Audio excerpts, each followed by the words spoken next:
Hello, hello. Welcome to those of you who are here in the Zoom call, those of you who are here on Facebook or YouTube or watching back on the recording. So happy to have you here. Thank you all for making the time to come and join us for our first Extinction Rebellion open call of the season. My name is Rosie, and I'll be holding space with you all tonight. Just a reminder to please keep yourself muted throughout the call. And if you have any sort of technical issues or technical points, please just pop them in the chat box. We have a wonderful tech team who is supporting us today, and they can hopefully do their magic in response to help us all out. So just wanting to welcome us all, just a word to ground. This is a real momentous time. Our government is in collapse. We are sitting here on one of the hottest days ever recorded in British history. The very first time a red warning has ever been issued for heat. The time is really right for us to rise up and act for the good of our future, for the good of our children, and for the good of our earth. Just take a moment to digest that together. It's enormous that you're here. Thank you for making the time to be here, to hear about this, hear about this, whatever it might be in September, whether a rebellion or something different. We have information to share. So thank you for making the time to be here.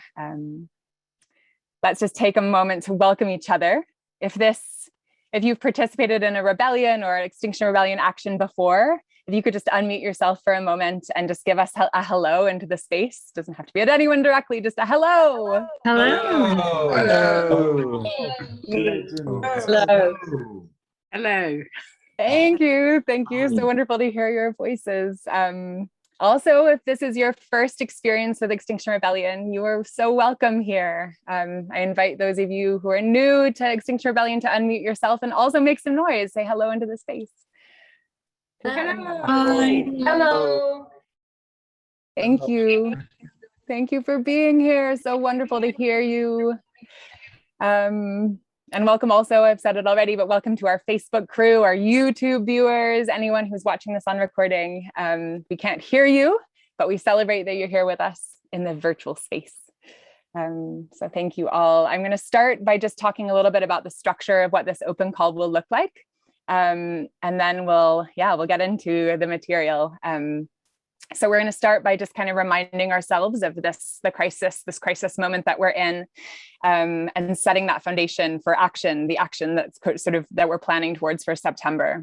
We'll talk a little bit about our current state of democracy, our fight to upgrade and revolutionize it into a new form of participatory, inclusive, and deliberative democracy, that third demand of XR's.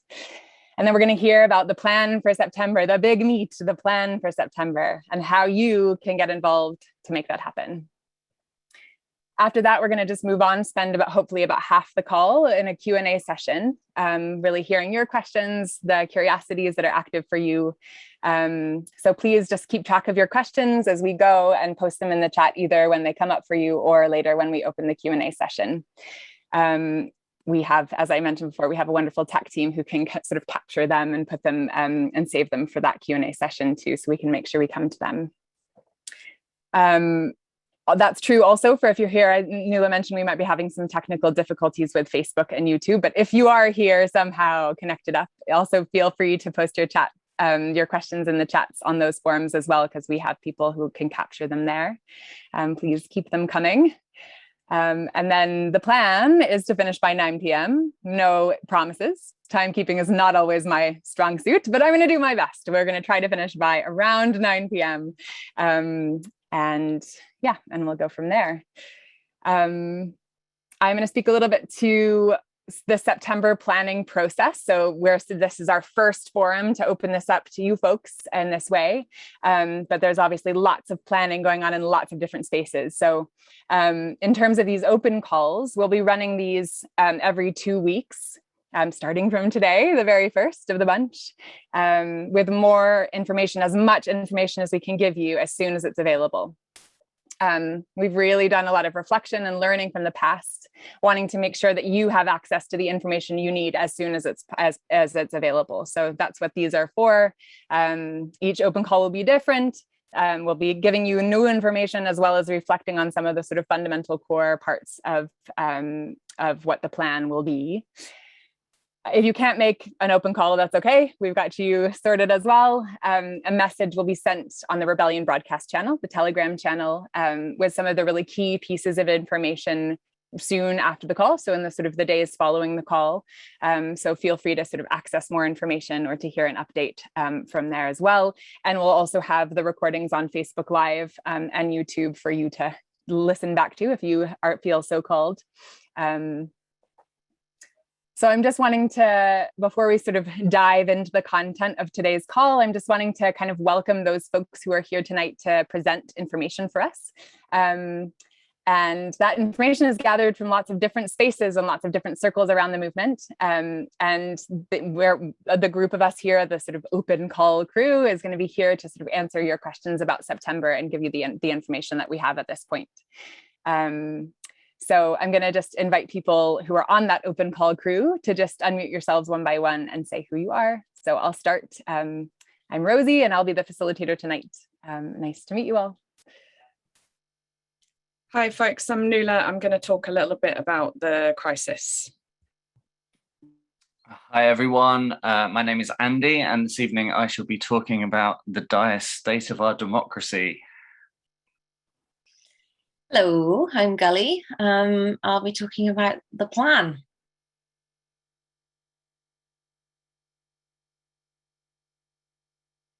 We also have Ned here. I don't know where Ned. I'm Carol and I've come along to listen. Hi Carol, thanks for joining us. And find out if there's any people in my area and stuff like that. Wonderful to have you here. We'll have some more opportunities for those questions to come up later on in the call. So for now, if you could just mute yourself, I think we have Nira. I am actually a drummer with North London at the moment. Wonderful. And I'm glad to have you here. We have about 100 people on the call today, so we're not all going to get a chance to check in individually, but we will have opportunities in the chat to do so. And please feel free to introduce yourself in the chat if you feel so called. We have a wonderful tech team, Vlad and Ned, who are here tonight as well to support us, and a couple of other people who are going to be presenting and sort of answering questions. So just wanting to offer that opportunity if anybody wants to introduce themselves from that team, that open call team. Hi, I'm Dimi. I'm not presenting anything, but I'm here to help answer the questions in the Q&A section. Hello, I'm Yaz, and I'm also here to do that. Thank you, guys. Wonderful, thank you all. So let's get us started. I'm going to pass on to Nuala to shift the conversation into a space of hearing more about the state of the climate and the crisis that we're currently facing. Over to you, Nuala. Oops. Hi, folks. Yeah, so I don't know that I'm going to say anything that anyone here doesn't know, but I just want to ground what we talk about briefly in the kind of reality of the crisis that we're living. So I suspect a lot of people here will be familiar with the words of Sir David King, the former chief scientific advisor to the UK government in February 2021. He said, "What we do over the next 3 to 4 years, I believe, is going to determine the future of humanity." And that's his assessment. But if you were going to pin your decisions and your plan to anyone's assessment, a former chief scientific advisor is not a bad bet. So that means, his assessment means that we need a course change for humanity by around 2024 to 2025. So that's a big ask. And at the same time, we know that in reality, the crisis is already here. So for the people in the Philippines who lived through the destruction of Typhoon Rai and lived through the repeated destruction of typhoons on an unprecedented scale, the crisis is absolutely already here. For the people who had to seek shelter in cooling centres in North America when they had the heat domes last year, the crisis is very real. For people in Pakistan and India who endured 50 degrees Celsius plus heat in May this year, the crisis is 100% here. And in the UK, for the thousands of people who are predicted to lose their lives as the result of the heat wave that we're going into tomorrow, vulnerable people and people considered fit and healthy, the crisis is very much on our doorstep here as well. I heard someone the other day express it this way, that the deadline has already passed and no one can agree on how long the extension should be. Because we didn't start 30 years ago doing something about this like we should have. And so that means that our job is kind of twofold now. Our job is to work to stop the harm. And there are some changes that are now irreversible. There's some things that are locked in the years to come. And there are some changes that can still be prevented. So our job is about stopping the harm.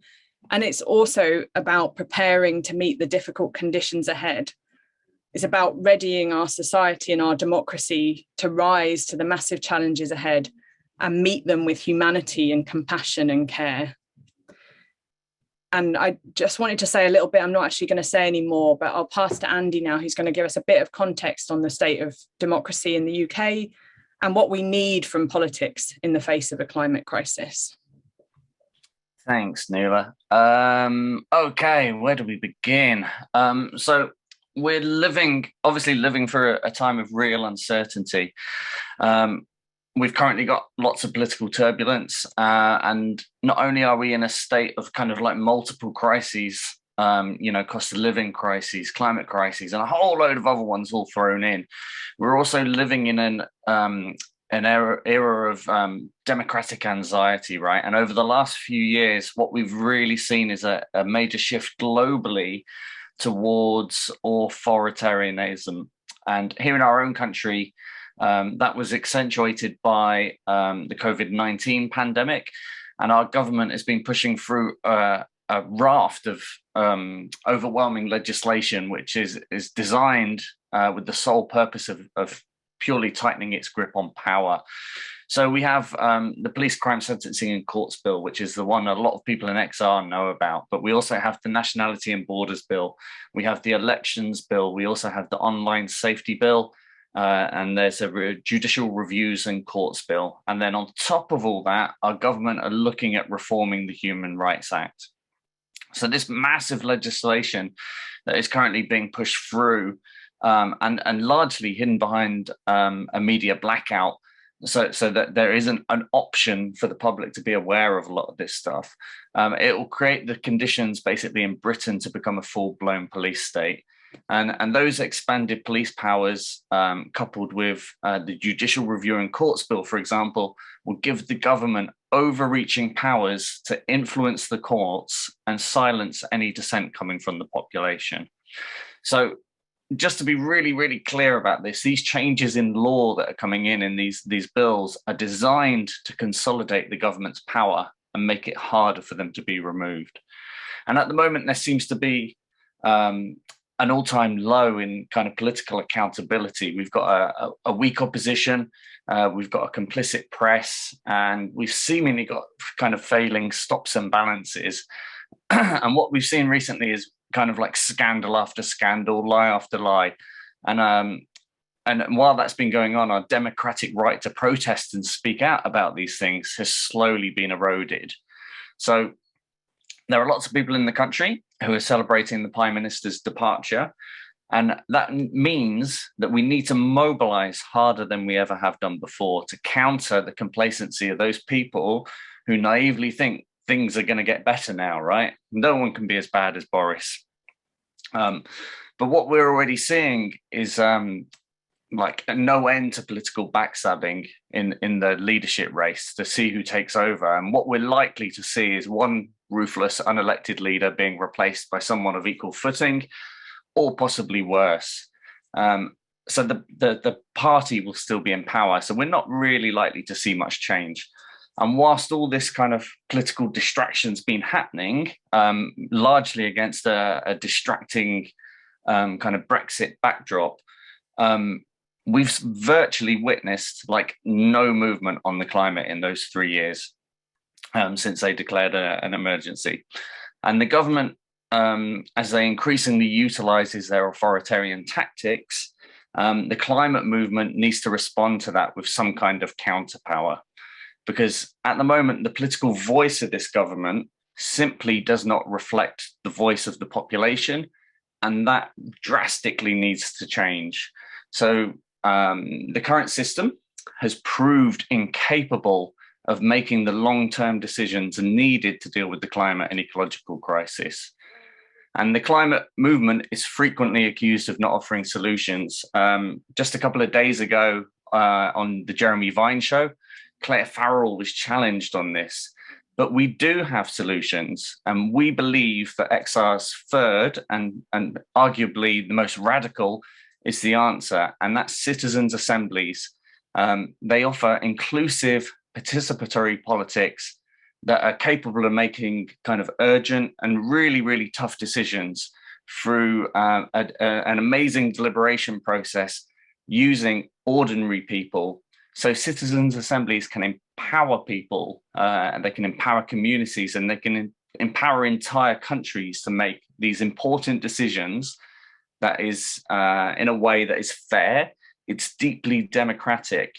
And just like jury service, the process is designed to ensure that the randomly selected assembly reflects the population in terms of characteristics. And these are such as like gender, ethnicity, age, disability status, region, education, and in some cases, even political persuasion. So we know that sortition is proven to work, especially in the justice system.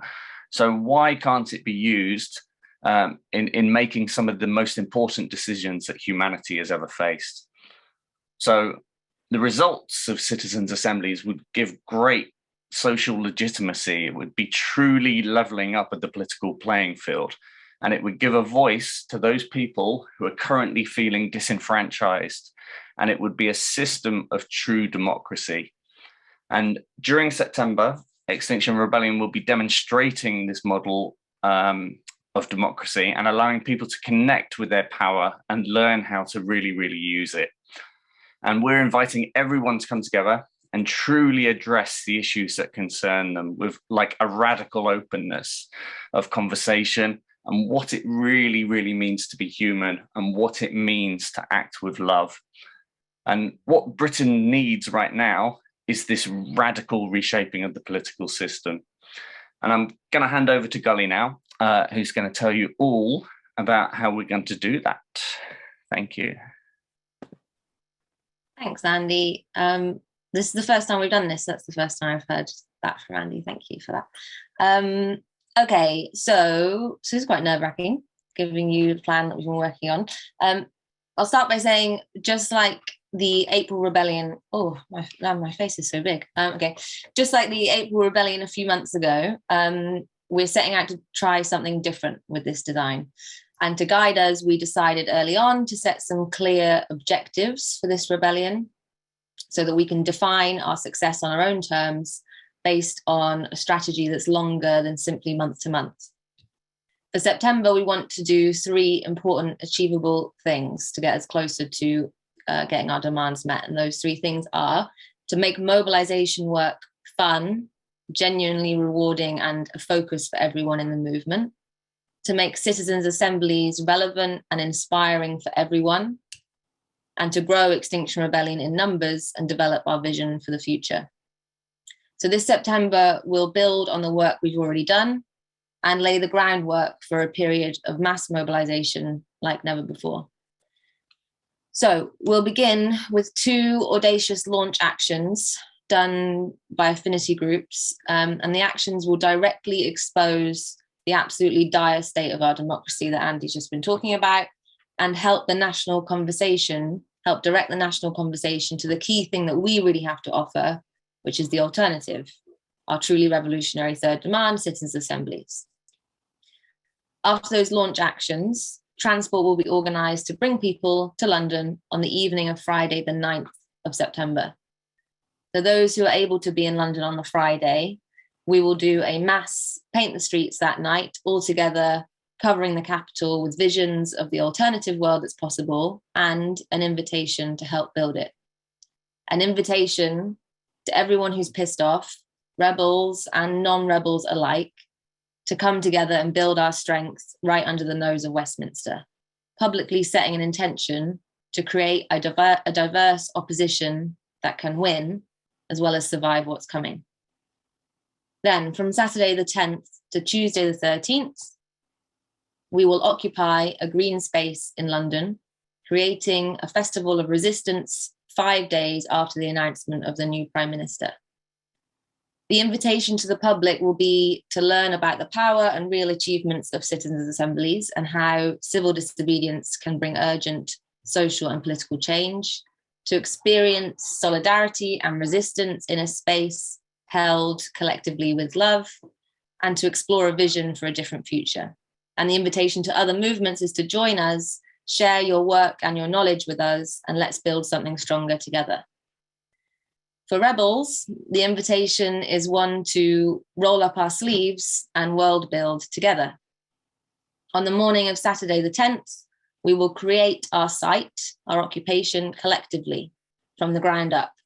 And from there, we will share learnings and resources with each other about community mobilization. So what's worked, what hasn't, how can we reach different groups of people, and especially how can we ensure that mobilization is exciting and powerful and effective for all of us, and workshops on how to run and inspire people around citizens' assemblies.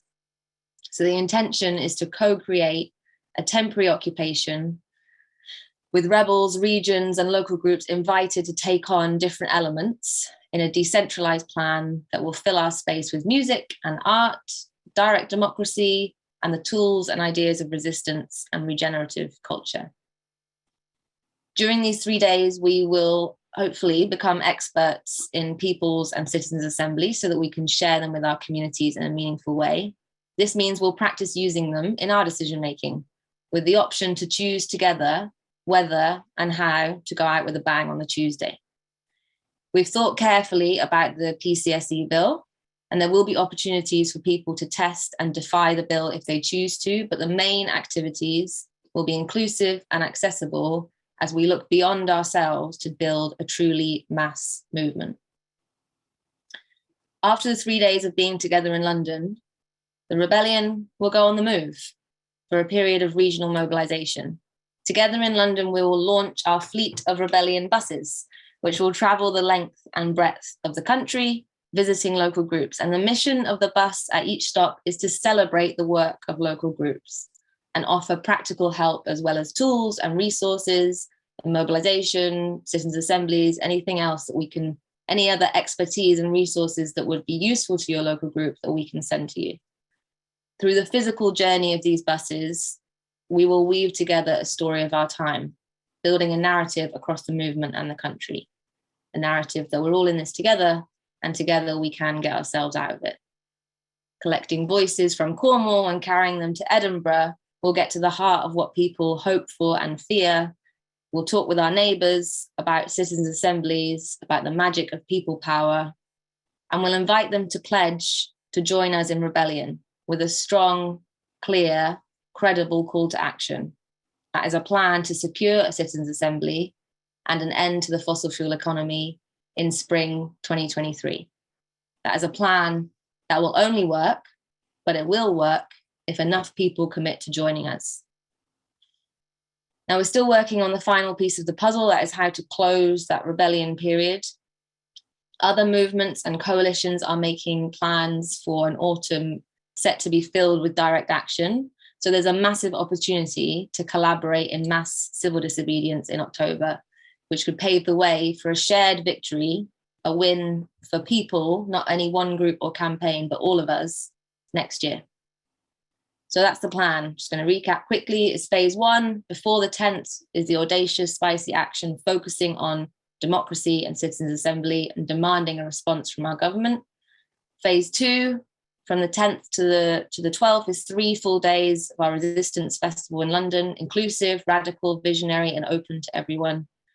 Phase 3 is we launch our bus tour of the country, exchanging energy and ideas and support and building momentum as we invite people to join us with a clear call to action. And finally, phase 4 will be an invitation to come back together and hopefully work with other movements to send a loud message to the government that we will not be divided, and together we are building the opposition. This plan takes into consideration what we need in order to get our demands met. We have an aim of bringing 100,000 people into the streets in civil disobedience in spring 2023. For that to happen, we need to become a movement of expert mobilizers. We need to build on the summer uprisings to continue organizing in our communities. We need to connect with our allies. We need to focus our resources on helping regions and nations and local groups be as strong as they can be. And we need to be confident in what our vision for the future looks like. So it's all hands on deck now. This moment is full of fear, but also the potential to seed something real, something that can live and thrive beyond just the next rebellion. So please get involved in whatever way you can. I'll see you on the streets. Handing back to Rosie. Thank you, Gali. Thank you, everybody, for speaking to that. Just wanting to leave just a moment to kind of digest that. That's a lot of information and a lot of powerful ideas and visions for us to kind of move forward with. So I'm going to speak just briefly to kind of ways to get involved in this planning process pre-September, and then we'll open up the chat for more questions and sort of lean into this Q&A section part of it. So I'm just going to post in the chat for a moment some links for how to get involved, and I'm going to talk you through them. So just check the chat for some quick and easy links for that. Now, just to start at the beginning, the September page on the XR UK website is our one-stop shop for info. So that will be regularly updated with the information that we have, so that and any sort of ways to get involved there. So keep returning to that space for key information between now and September.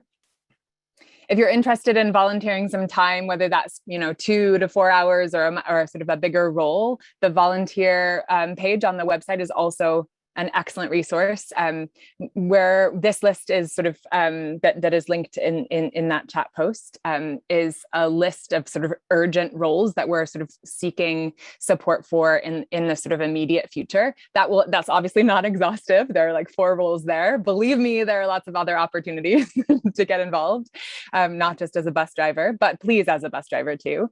But if you have time to give and have a willing and an open spirit to kind of find a way, then please look on that volunteer website and sort of follow one of those pathways to be involved, and keep returning to that page as well. The link that I put in the chat is a great resource for those urgent roles, specifically for the sort of September planning. So please return to that, even if none of these roles call to you at this moment. Next is sort of an encouragement to join the Rebellion broadcast channel on Telegram. The link is also in the chat. And this is a space that is actions oriented during rebellion and in between sort of times of big actions. But for the purposes of sort of like September planning, this is where you can access the update message following our open calls, if you're not able to come to these sort of fortnightly calls to hear the updates.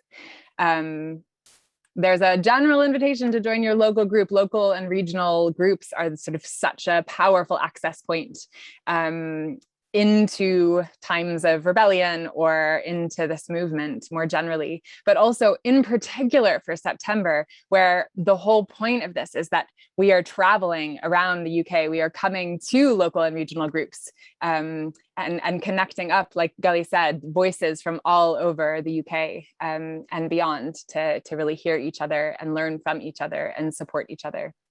So it's a great time to be sort of looped into your local group in order to sort of participate in that way. as has been mentioned by multiple ones of our speakers, the Police Crime Sentencing and Courts Act is now an act rather than a bill.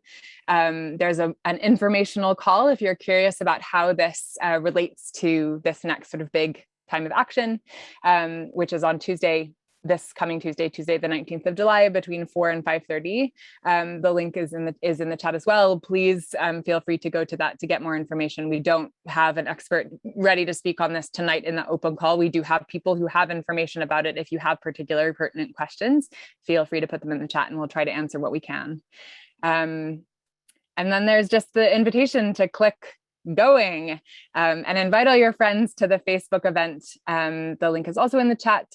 And I'm just going to invite people to take a 1-minute break to do that, to go right ahead and move away from the screen and click going. Just a casual internal meeting plug to make that actually happen rather than thinking it will happen later. But obviously no pressure to follow the rhythm that works for you.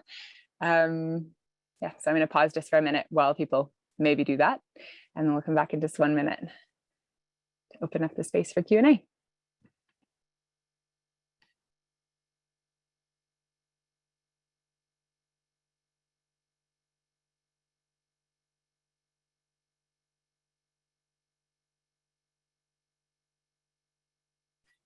I like seeing all these faces that are actively reflecting Facebook icons back in them. Great. Thanks, everybody. So coming back to the space, I kind of, before we open up the Q&A section, I just really want to recognize that this plan probably won't be everyone's perfect idea of action, and that's okay. It's informed by lots of different feedback and the theory of change and learnings from different rebellions and times of action. So I'd like to invite us to try to lean in with trust and try to identify the questions that are active barriers to that and to feeling invested in this plan. Because obviously we all have our ideas of what the right thing to do is, and none of us really know what that right thing to do is, but at least we're trying something different. We're trying something radically different in order to expand our horizons and expand our numbers and get us ready for that next big time of action, the 100,000 people sitting down doing civil disobedience in the street together. And one other note, just that we might not have answers to all of the questions that are coming up for you at this time, and that's okay. We're doing our best. So please come back in 2 weeks and ask the same question if we have not answered it tonight. This is obviously a pretty complex and nuanced process. And those people who are really engaged in trying to work out all of the intricacies and nuance of creating this plan are working around the clock to make that happen. And not every question will have an answer yet. So we hear you, and the questions that come up today will help to inform the content of the next open call in 2 weeks. So come back or tune in whatever way you can to hopefully get the answer to your question then. And without further ado, I invite you to plonk your questions in the chat if you haven't already, which I'm glad to see that so many of you have. And I'm just going to take a pause to pick out from the pool of questions. So here's a question from Di. Will we be trying to push the government to set up citizens' assemblies or trying to establish them ourselves? So I'm going to just open with this one because it feels like there's such an important focus on citizens' assemblies. I'm going to pass over to Nuala. Go ahead. Thanks, Rosie. I put my name next to this question, so I must have had some thoughts about how to answer it. So I think we're trying to do a couple of things.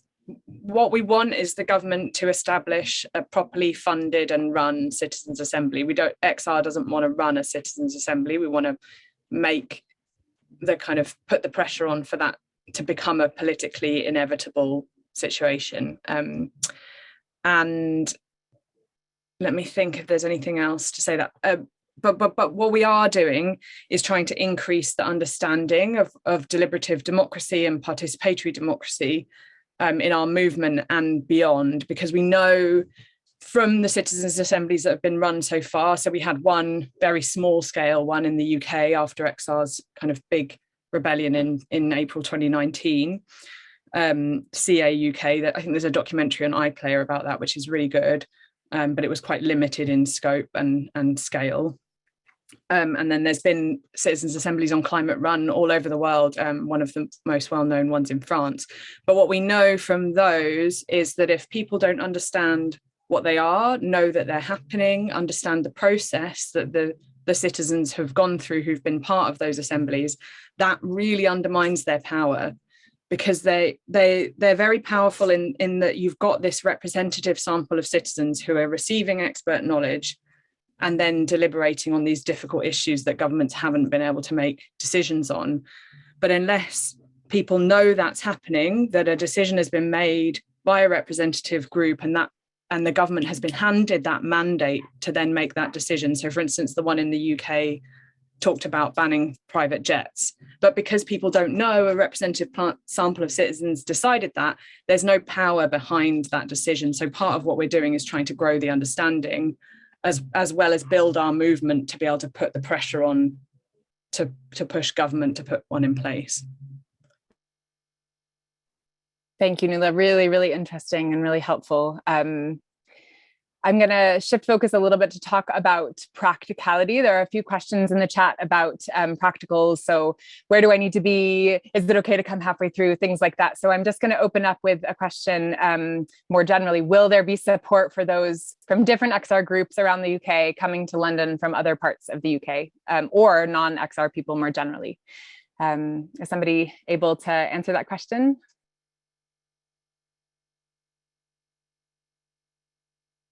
One of our wonderful presenters. Go ahead, Gully. Sorry, I was looking for my digital hand. Yes, is the short answer. I mean, every rebellion we try and offer as much support as possible to get people there and obviously do accommodation. So that will be the same as usual, trying to put on transport. And that will be, yeah, largely supported by the Hive, which is your regional representative circle. Accommodation wise, again, we hope to be camping at this occupation. So the idea is that we will decentralize elements of it. So it may be that a region wants to take on the campsite element, which would be amazing, or it might not work like that. But yeah, there'll be support for XR people, non-XR people. I think we need to talk about that. I guess we have a relationships team. They'll have a perspective on that. I would say it's a great idea, but depends if the money, if we have the money. Yeah. Thank you, Gully. I guess an extension of that question that's come up is it useful for rebels to arrive partway through the occupation in London? So in terms of that timing, that sort of 3 full days with 1 night and 1 morning on either side of it, is it useful to arrive at any point? And I that's a practical question as well, but I want to just say, yes, absolutely. It's a celebration anytime anyone comes and joins, whenever you're available. We really do ask that people take that time off and take time off in their regions and local areas to participate in the sort of secondary phase of mobilization.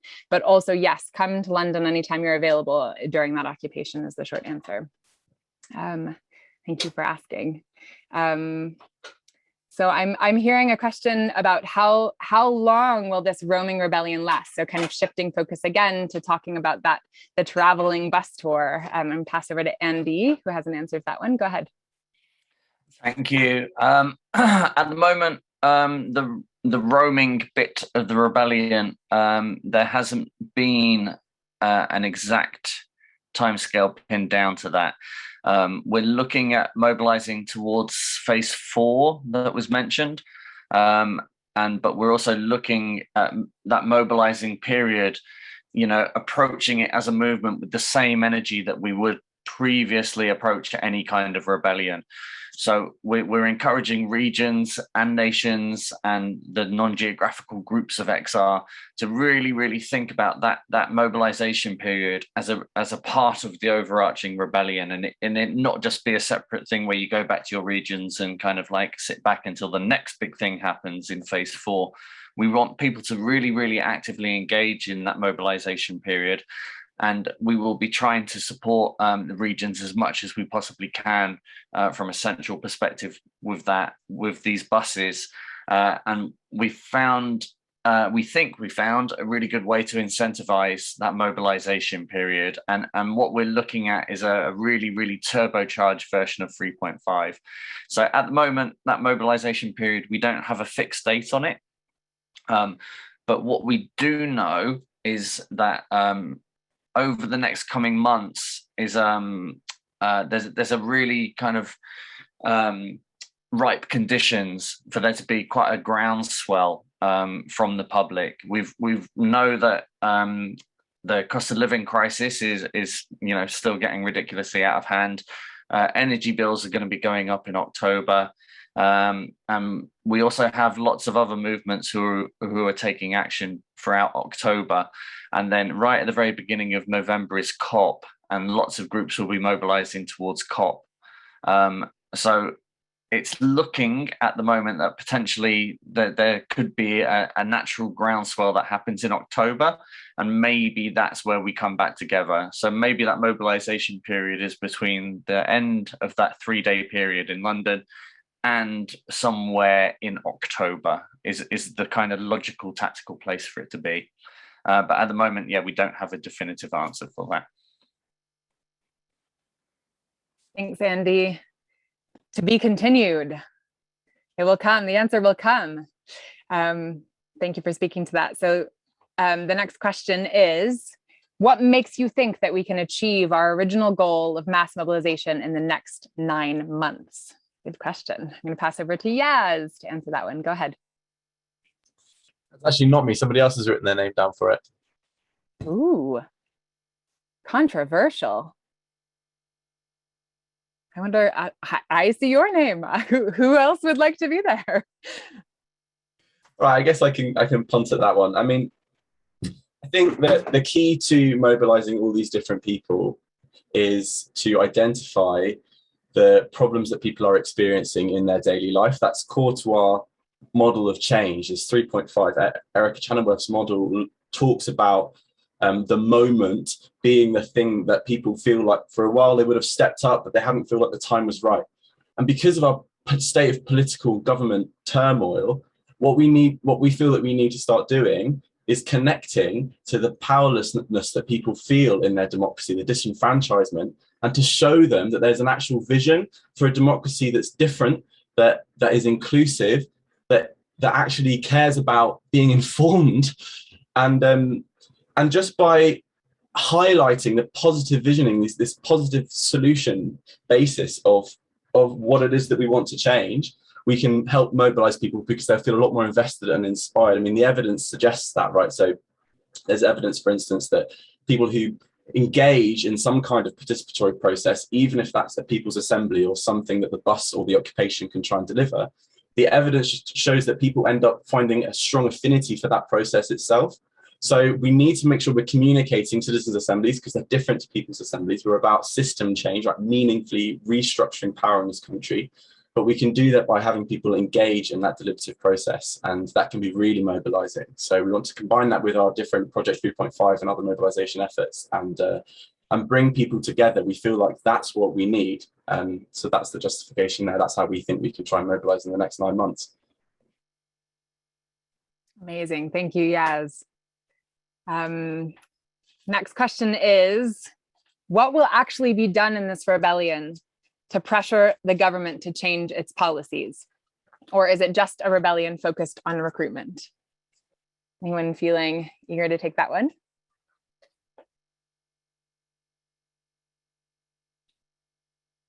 Go ahead, Andy, take it away. Thanks. So as you'll notice from Gully's outline, there are 4 phases to this. And the 4th phase is the key element to this, which is where most of our leverage is going to come from. So one thing that's previously happened in rebellions is we've had a very scattergun approach to actions, and they've been popping off all over the place, and there's no collective power in that. So they're very easily ignored.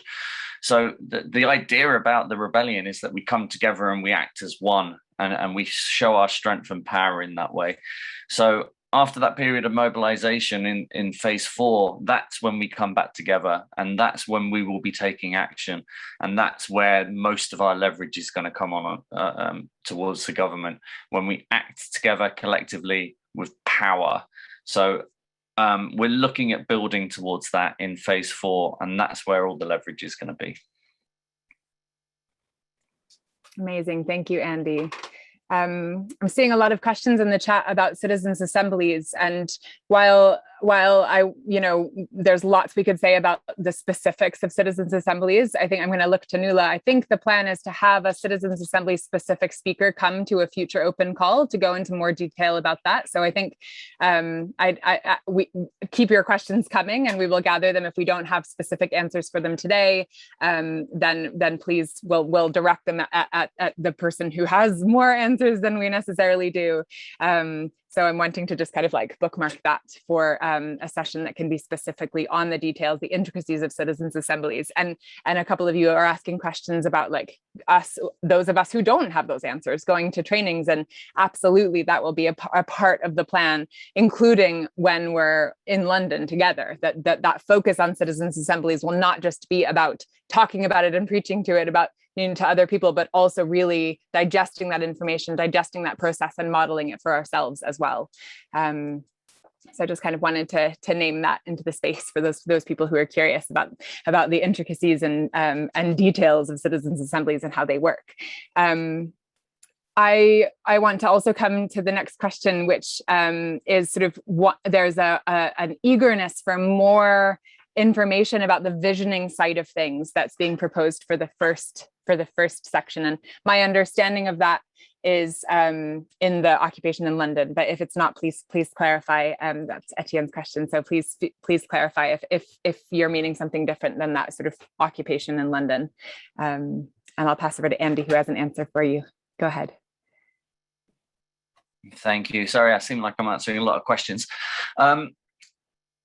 If you were in attendance at the last rebellion, we were very much about putting our bodies on the line and using our bodies and stepping up into this kind of space of resistance, and actually taking a more serious stance on stepping up into that resistance space. And as a result of that, we lost quite a lot of the creative elements that we kind of previously used in creating these beautiful spaces that we would invite people into.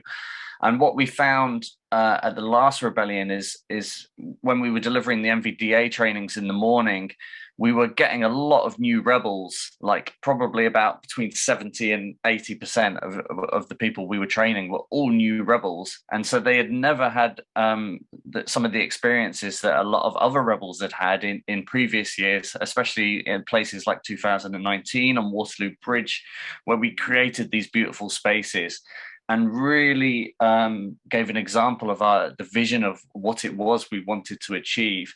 And that includes things like citizens' assemblies, but it also includes things like, sharing food and coming together and collectively creating a new culture. And one thing that's really, really apparent is that as the crisis develops, we really, really do need to change the cultures in which we live in and our communities. And the best way to do that is to demonstrate that. So we're looking at engaging a lot more again in the creativity that XR is so beautifully demonstrated in the past, but also building that collectively. So we're wanting to invite the regions into that space and local groups into that space and bring their creativity into the space and build the space collectively so that we have ownership over it collectively. And then if it comes to a point where we need to defend it, we all feel like it's something that belongs to us, and it'll empower us to defend it if we do need to defend it. So it's about coming together and building things collectively and demonstrating that beautiful world in which we want to live in, so that we can open that out to the public and invite them in with love. And these are the kind of things that draw people to our movement. That's one of the reasons why I'm still in XR. When I arrived on Waterloo Bridge, it demonstrated a world to me that I didn't know existed, and I wanted to be part of that because it seemed like a solution. So yeah, we're very much about engaging in that again and recreating that vision. Thank you, Andy. Yeah, really hearing that. Sorry, when you say like sharing food, this is a leaflet that I picked up yesterday. I don't know if you can read it. It's about creating your own co-ops. Thank you. Okay. Yeah, feel free to share it in the chat. Thank you for offering that to us. Yes, this is coming from there's so many different inputs. We're going to stick to the speakers at the moment just because we have limited time, just 7 minutes left. And there's so many people in the call, but feel free to post it in the chat. If you can, that would be great. Thank you. I want to make sure we have time there were a few questions about JSO and about the different police tactics, just stop oil for those of you who are not familiar with that. And wanting to touch on that relationship a little bit too. So there's a question about reflecting about the last rebellion and the police's sort of no arrest approach to XR in April. And it's very different behavior towards JSO, Just Stop Oil. Are we ready? The question is, are we ready to restore the sustained disruptive determination of April/October 2019 come September? I'm going to pass over to Gully, but I want to also ask Gully if you'd be willing to speak to the relationship with JSO, because there's another question around will we be working with JSO in the culmination of this rebellion? Go ahead, Gully. It's a huge question. The Matt's question, and I said I wanted to answer it, but I'm just going to take a stab at it. What Matt actually put in the chat is XR began to feel easily like the acceptable face of NBDA in that equation. So compared to JSO being arrested and not many arrests with us, maybe my response is going to be controversial. So I'm happy to have a discussion about it. I don't think that should necessarily be uneasy for us because we're trying to build a mass movement. 3.5% of the UK population is over 2 million people. Those 2 million obviously don't all need to get arrested. We do need some who are willing to push to that point. But let's say we're aiming for these 100,000 people on the streets with us next year. We're not going to get 100,000 people if we are not talking to them, like relating to them on their level, meeting them where they are. And people are not ready to sit on an oil tanker. Most people are not ready to do a rebellion of one type action, as in where you may not even get arrested. You could always walk, you could maybe get up and walk away. Like, people are not where we want them to be, where we hope that they would be. And things have changed a huge amount since 2019, outside the movement and within the movement. And to be frank, it wasn't just the police response in the last rebellion that meant we didn't get that many arrests. Me and Rosie were one of the handful of people who were arrested, willing to stay to the point of arrest in Marble Arch on the final day. And it wasn't easy to ask people to commit to that. So we're energetically and mentally, Extinction Rebellion as a movement is in a different place than we were then. And the bill obviously has a lot to do with that. And I think that to say that we're ready to do the same sort of sustained disruption as we did in April and October 2019 in 2 months would be disrespecting everybody in this movement, because it's not true. We're not ready to do that, but we are ready to do the hard work to get us there. That's what I think. And Project 3.5 has learned through door knocking, it takes a lot more than one conversation to get somebody even to the talk.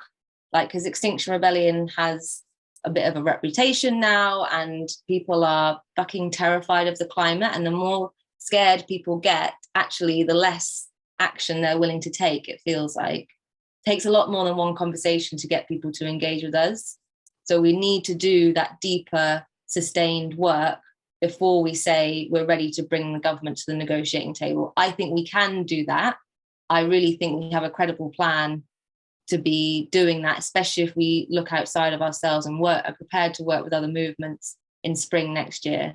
And I think that the fact that we are not doing the same thing as we usually do, i.e., a rebellion in this shutting down central London for 2 weeks in September, and we're being frank that we're not doing that, is mature and honest and will serve us well going forward, because this is a marathon, not a sprint. Beautifully said, Gully. Thank you. I'll pass over to Andy, who also wants to add something. Go ahead. Yeah, I just want to add something very, very quickly to that. I think it's really important to remember there's a lot of discussion internally within Extinction Rebellion about losing spicy rebels to JSO or losing spicy rebels to Insulate Britain or any of these other movements. From my personal perspective, I'm kind of okay with that, because what we need to think about is this ecology of movements that are all under one umbrella, which is the climate movement. And that actually, having all these kind of diverse separate groups actually creates a stronger resistance, which is more likely to succeed, to be fair. And one way we kind of talk about it is if you imagine a nacho chip dipped in salsa. So maybe the salsa bit at the top is your JSO and your Insulate Britain, who are taking high stakes action. But maybe the base of the nacho, which is the widest part, is maybe Extinction Rebellion, which needs to be the mass participation bit. And we're not going to create change with this ecology of movements unless we have a lot of people. And that doesn't mean all those people need to be like gluing themselves to motorways. It just means that all those people need to be willing to step up into a mass participation movement and action and stay on the streets and not be intimidated by the police when they come in to remove us. And that's where our power lies. So at the moment, I'm kind of cool if people want to jump ship and join JSO, because that's an important part of that ecology of the movement. And we've acknowledged that, which is a mature thing to do, and readdressed some of the criticisms from the previous rebellion, and tried to make that space more inviting back into the public. And hence the reason why we're, focusing on this world build and regenerative cultures and exploring citizens' assemblies more, which is what we are about, really, if we're honest with ourselves. Thank you, Andy. And just wanting to reiterate that, yes, celebrating this ecology of movement is such a huge thing and has been an evolutionary process, right? From where Extinction Rebellion was, from the point that Extinction Rebellion was birthed. That doesn't mean that civil disobedience is not still a part woven into the, who we are, the very fabric of who we are. And so I think really thinking of this as a part of that wider ecology, and trying to begin the process of reconciling what that means for you as an individual and for the kind of action that you're willing to take, because arrest and disruption and civil disobedience and nonviolent direct action are still a radical and important part of who Extinction Rebellion is, even if we're at the base of that nacho chip, right? But it's thinking of that as a whole rather than as we are this one thing, because Extinction Rebellion is a divided movement. We are made of lots of different people who have lots of different opinions. And that's an important part of who we are too. So it's trying to make space for all of those things to be true and part of who we are. And this rebellion, we made a commitment to do something radically different. And that doesn't mean we are shedding and leaving behind aspects of our identity that have been part of lots of different rebellions and lots of different moments of action. It just means that we are prioritizing a different type of rebellion at this point while we mobilize towards that moment when 100,000 people are ready to sit down in the street at the same point and stay. And those 100,000 people don't have to just be about Extinction Rebellion or just be about JSO or just be about this. This is beyond identity, right? If we're wanting change to happen, it's not about labeling yourself as part of a movement. It is about getting that change to happen. So it's shifting that focus to that point. Just wanting to recognize that it's 9 o'clock and we haven't answered all the questions. It's a wonderful outcome that we have too many questions to get to by the end of the evening. So I'm wanting to just sort of bring us back to that core plan and recognize that these questions are all in a document. We have captured them all. And so we will try to answer as many of them in the written sort of write-up that will be on the Rebellion broadcast, hopefully tomorrow. So please refer back to that and hopefully your questions will be answered. If they are not, come back in 2 weeks, join another open call. We will sort of synthesize those questions to make sure we touch on them in the next meeting in whatever way we can. But for now, I'd just kind of like to bring us back to, there were two last questions, one of which is the plan that Gully said written down, which it will be tomorrow or the next day on the Rebellion broadcast. So please check that back there. And a question of how would you sum the plan up, which I think is a beautiful way for us to end tonight's meeting. So I'm going to invite Gully to bring us back to that summary of what this plan is about, if that's okay with you, Gully. Oh God, I was clocking off then. Yes, the summary of the plan. Well, I wrote it down, didn't I? So I can just do that again. Okay, here we go. The plan is phase 1. So this is before the 10th. The 10th is what we've been screaming about for ages. So the 10th is our call to action. Before that, we'll have audacious, spicy actions, focus on citizens' assemblies, which, if we can pull them off, are guaranteed to get in the headlines and guaranteed to inform the national conversation around democracy. Then we'll have our Resistance Festival in London together, which we'll co-create together. Then we will launch our bus tour of the country, exchanging all our ideas and energy and building momentum and asking people to pledge to join us. So we'll be tracking how many people are signing up to join us as the buses travel around the country. We've got an exciting plan for how we do that, which we'll announce soon. And then finally, this TBC invitation to come back together, hopefully working with other movements, because as we've mentioned, and probably lots of you already know, there is huge amounts planned in the calendar for September and October with loads of different groups, not just Stop Oil, There's so many people taking action around the cost of living crisis, and we can be there to be present, to connect it with the climate, to mobilize for them, with them, and to build the movement we need. So that's the plan. And as Rosie says, we'll write it up and hope to see you there and at the next call, maybe. Yeah, thank you all so much for joining us, celebrating all the work that you're doing and giving to this movement in whatever way you're showing up into it, whether this is your first call or your whatever 100th. Many of us have Zoom fatigue over COVID. So I'm sure there are some of us who are here as well. Thank you for coming, and hope to see you in 2 weeks when the plan is even further along. And yeah, see you soon. Thank you all, and good night.